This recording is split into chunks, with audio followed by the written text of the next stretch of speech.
Oh, hello. Welcome to the video for Act 1, Scene 4 of Macbeth. Ready? Good. So, we are now off of the heath and in kind of the king's palace, basically, the king's castle. The purpose of this scene coming up is to bring Macbeth and Duncan together so that we see them face to face. And that's going to do a lot of things for the audience because we kind of know at this point what Macbeth is thinking about doing. He's still, thinking about it. He's saying up here at the end of scene 3, maybe I don't have to do anything. Maybe I don't have to stir. But we know what he's really thinking about this whole time. What he's thinking about doing to become king and make that come through. True. Why isn't that working? Here we go. Sorry. Okay, so we've got Duncan, the king. We've got Lennox, one of his people, Malcolm and Donalbain, his two sons, and attendants. Those are servants. Okay, the scene starts, and just so you're set up, like we said, Macbeth isn't sure if he's gonna do it, but two things are gonna happen in the scene that push the plot forward, that push him to want to act on the thought brewing in his head that makes his hair stand up and makes his heart beat against his ribs. Duncan asks, is execution done on Cawdor? Did they finish the execution of that traitor? And his son Malcolm says, they're not back yet, but I spoke with somebody that saw him die, who did report that very frankly, he confessed his treasons. All right, so we were right about him. He implored your highness pardon and set forth a deep repentance. I really like this line, and we can talk about why it's here. It seems maybe it'll be important at the end. Nothing in his life became him like the leaving it, excuse me. In other words, the best thing that he ever did in his life, the thing that looked the most good on him, was the way he left his life. He died honorably. He died as one that had been studied in death to throw away the dearest thing he owed us for a careless trifle. Interesting lines there. Right? Now, here's more interesting lines. Look at what Duncan says right before Macbeth comes in. And again, we know what Macbeth is thinking about doing in terms of his action against the king as a rebel, even worse than a rebel. Because, again, that idea of killing a king was so awful to these people. So awful, like killing a pope, because the king was chosen by God. This is worse than murder. This is worse than a regular murder. This is something that was so awful to Shakespeare specifically, and to most people in that time. The idea of killing a king. So Duncan says, "There's no art to find the mind's construction in the face." What do you think that means? There's no art to finding the mind's construction in the face. There's no way to do it. There's no way to tell by looking at somebody's face what their mind is thinking. Now, who's Duncan talking about here when he says in the next line too, he was a gentleman on whom I built an absolute trust? He's talking about the Thane Cawdor. He can't believe that Cawdor was a traitor. Really trusted him. Okay? And then who walks in? Of course, Macbeth, somebody else on whom he has an absolute trust. This is sad. This is sad. Duncan is talking about how awful it is to be betrayed, something that many of us have dealt with. And you think you know somebody, and you're sure. You even might see them as a brother or a sister, and then to be betrayed by them. It's very painful and sad. And Duncan here in this scene, you'll see the way he's talked about, is seen as a really great king, really great old man. Okay? Something cool happens here too with the iambic pentameter. A little aside, there's lines missing here. An absolute trust. The first part, to find the mind's construction in the face. He was a gentleman on whom I built. Those fit iambic pentameter with the 5 iambs of the bump, bump, bump, bump, bump. But then when he says an absolute trust, it gets cut off. It's missing. Because of what? Because Macbeth comes in and breaks all up that perfect rhythm and order. So that seems symbolically relevant too, to me. And then he says, "Oh, worthiest cousin." Remember, Macbeth is a distant cousin of, or maybe a first cousin of Duncan's. "The sin of my ingratitude even now is heavy on me." So he feels bad that he's been ungrateful. He hasn't addressed him yet. "Thou art so far before that swiftest wing of recompense is slow to overtake thee. Wouldst thou had less deserved, that the proportion both of thanks and payment might have been mine." I wish you had done less, is what that's saying, so that I could do less, that I would be able to thank you appropriately. Okay. More is thy due than more than all can pay. Like, I can't even thank you enough for what you've done for me and what I've heard about you in these battles. Think about how Macbeth responds. Does it sound authentic and sincere? Does he really love his king, who he's thinking of murdering in his head? Right. The service and the loyalty I owe in doing it pays itself. Your Highness's part is to receive our duties, and our duties are to your throne and state children and servants, which do but what they should by doing everything safe toward your love and honor. In other words, everything is for you and for Scotland and your kids, and everything is just for you. So, he's trying to deflect the praise and saying, it's all for you. I'm happy to serve the king. Okay. And he is a loyal, he had been up to this point, servant of the king, risking his life for the sake of the king. Welcome hither, welcome here. I have begun to plant thee. Here again is Duncan kind of using some very highfalutin language of like, and it kind of, I think, is supposed to make the audience see Duncan as this great king who plants his people and has them grow. Right, I begin to plant thee, will labor to make thee full of growing.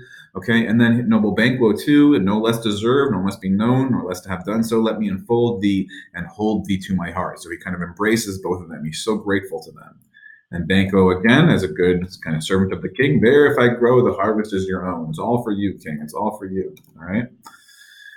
So he's talking more about how happy he is, okay, but now he tells them, sons, kinsmen, thanes, and you whose places are the nearest, no, we will establish our estate upon. So now he's talking about naming his successor. This is a big moment for a king where he names who's going to be what's called the Prince of Cumberland, which is the title for the person who will succeed to the throne. Like in England today, it's the Prince of, what is it, Prince of Wales, I think?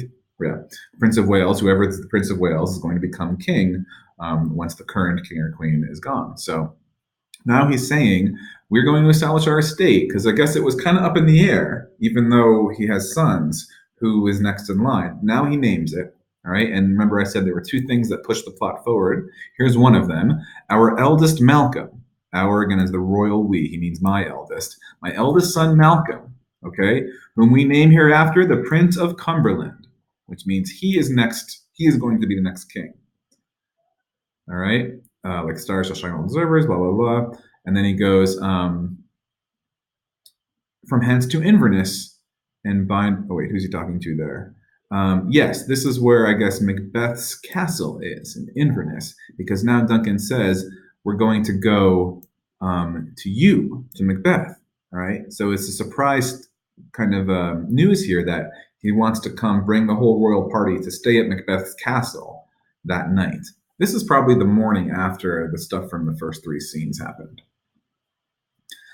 Okay, so this is the first thing I said that happens that kind of spurs Macbeth's plot forward. Does anybody see what the second thing is that's going to make him feel like he needs to act now? Yeah, he's just found out that the king is going to spend the night in Macbeth's castle.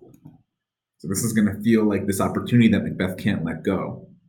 So he says to Duncan, the rest is labor which is not used for you. I'll be myself the harbinger, the messenger, and make joyful the hearing of my wife with your approach. So humbly take my leave. So he's respectfully taking his leave and saying, let me get a head start. I got to go help my wife prepare for the royal arrival at the castle.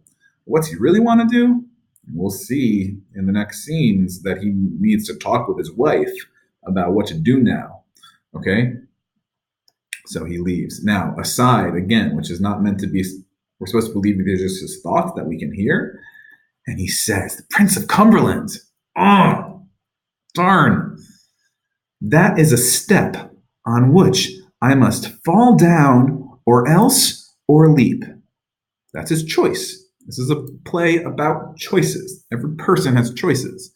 So hearing that Malcolm is now the Prince of Cumberland, Macbeth says, well, that either must make me fall down, I either must forget my ambition to be king, or else overleap it, step over it, for in my way it lies.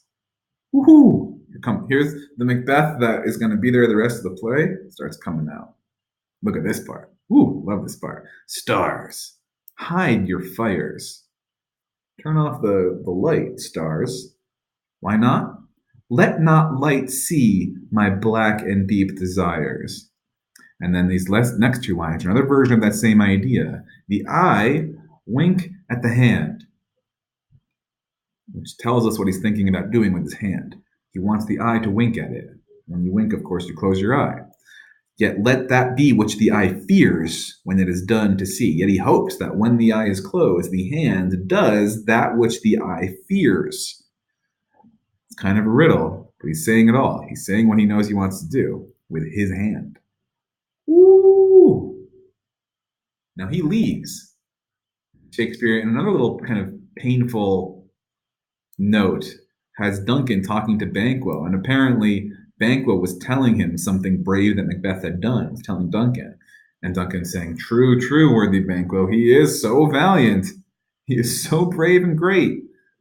And in his commendations I am fed." Like, it makes me feel good just to praise him. It is a banquet to me. It makes me feel good to say good things about Macbeth, who just said this stuff about Duncan.